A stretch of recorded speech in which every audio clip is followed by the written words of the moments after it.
So I'm working on the spacers for the rear transmission mount in the Rover, and I originally thought I'd turn something up on the lathe, but they're kind of big pieces, so I've decided to fabricate something out of that's an 1.5 inch channel iron, 2 pieces. Going to weld them together into actually a rectangle. It'll be 1.5 inches by 1 5/8 by 2.5 inches long. And so I'm going to do that. Decided I might talk about, I bought myself a new welder about a year ago. This is a Miller 211. It's very, very nice. I had used a less expensive welder for quite a few years, and it did okay. Did quite a bit of welding with it, but it was getting tired, and I just decided I'd treat myself to. I had seen a few of these out in the field when I was doing inspections, mechanical inspections, and those guys are really happy with them. And you figure they get thrown in and out of the truck and dragged around job sites and dust and dirt and you name it. And so they had nothing good but good things to say. So this is it. I've got 030 wire in it right now, because it's wire fed. And I'm using CO and argon gas. Get it set at, yeah, maybe a little high. Usually like to go around 10 feet a minute, as long as the wind's not blowing. And get it turned on. This is, it's got auto adjustment for the larger thicknesses. So you see, you set the wire to 030, and I'm welding on about 3/16 steel, and it's MIG steel, C2O, so that's the setup. So that's it. So nothing left to do, but I just cut those 2 pieces square on a bandsaw and a couple of magnets. That's a Harbor Freight welding table, by the by. I've had that for 4 or 5 years now. Works really well. It's nice and sturdy. I actually rebuild transmissions on it because it's pretty handy. You can put the input shaft through the table so you can stack the transmission and go to town with it. Anyway, let's see how good a welder I am today.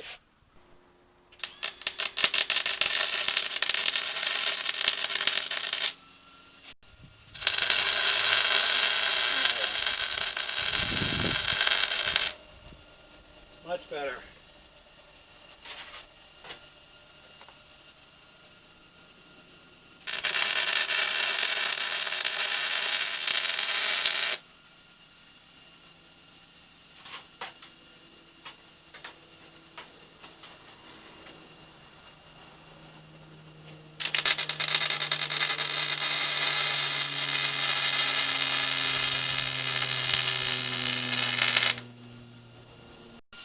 Well, it's a bit globby, but that's okay. I can grind it off.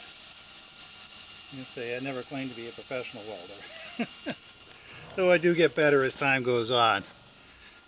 And let's see if I can't weld a little bit better on the second one now I've had a bit of practice.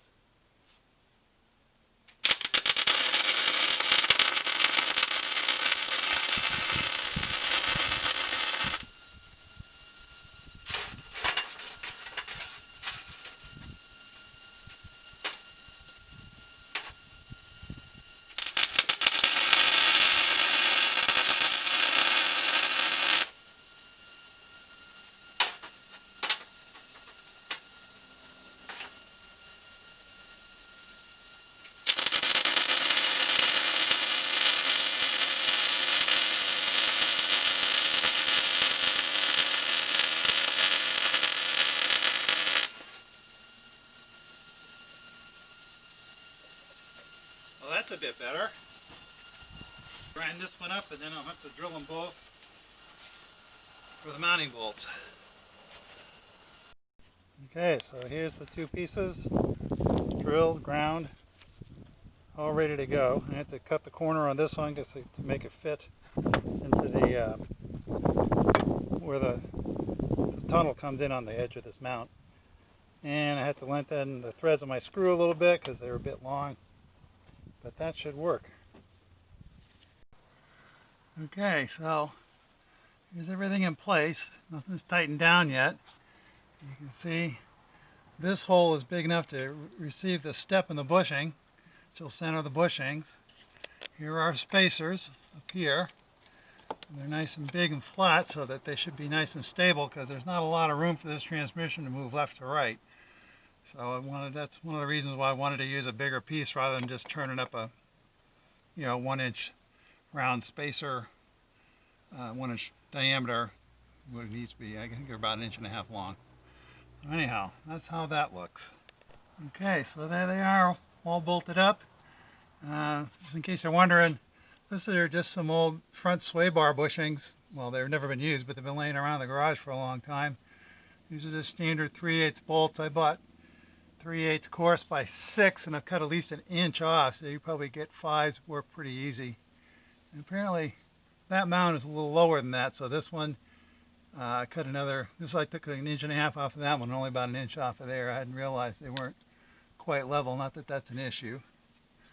And I got, overall, maybe not quite 1/2 inch of clearance between the two sides added together, but you can see that's pretty rigid, so I don't think it's going to go too sideways.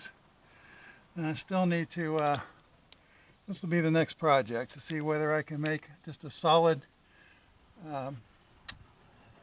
rod to make that, or I've heard guys talk about in a Jaguar that uses this transmission, there's a cable, and you can buy the cable from Rock Auto Parts.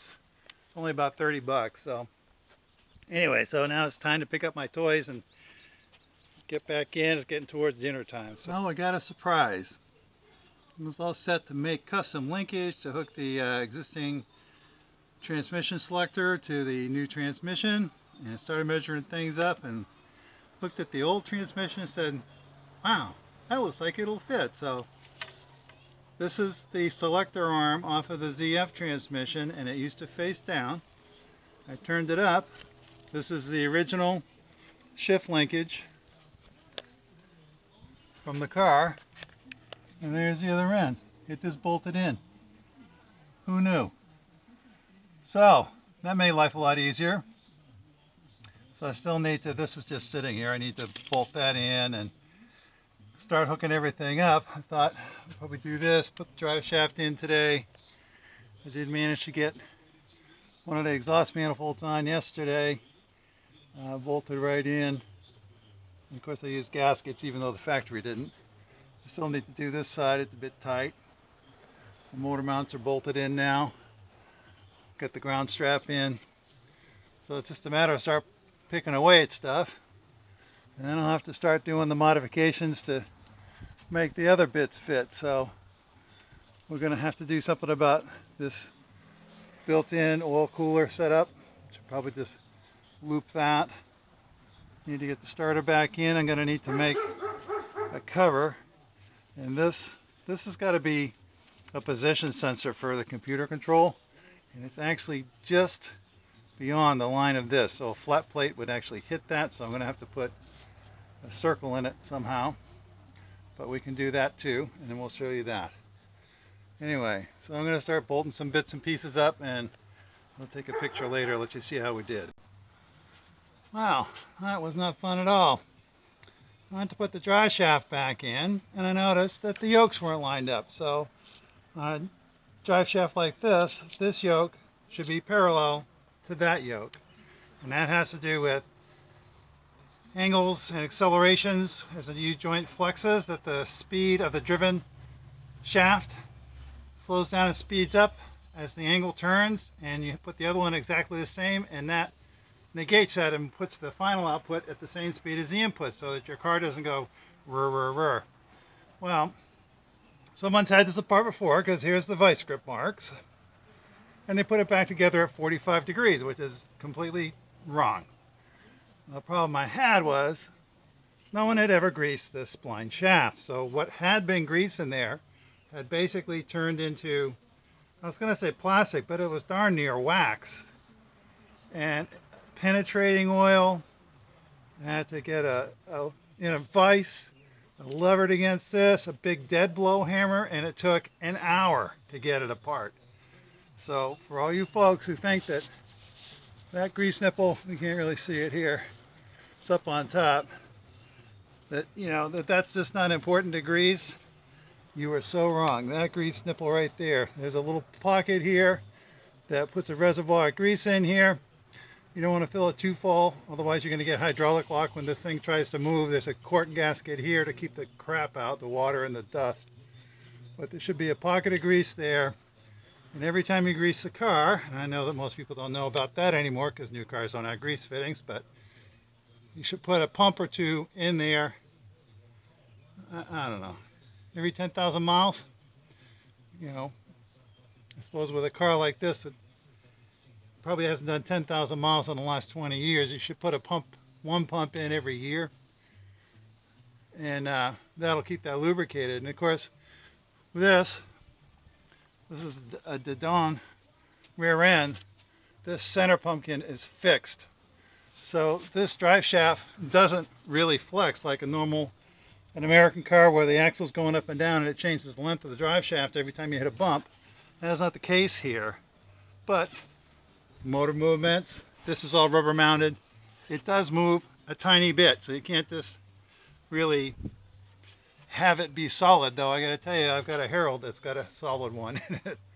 But then again, that car weighs 1,700 pounds and the motor weighs about 4 ounces, so it's not quite the same as this car weighs a lot more. Anyway, so I got that back in. That's good. I was hoping to get the other manifold on this afternoon, but it's getting late in the day and I'm tired, so that'll be for tomorrow. Anyway, so more adventures tomorrow.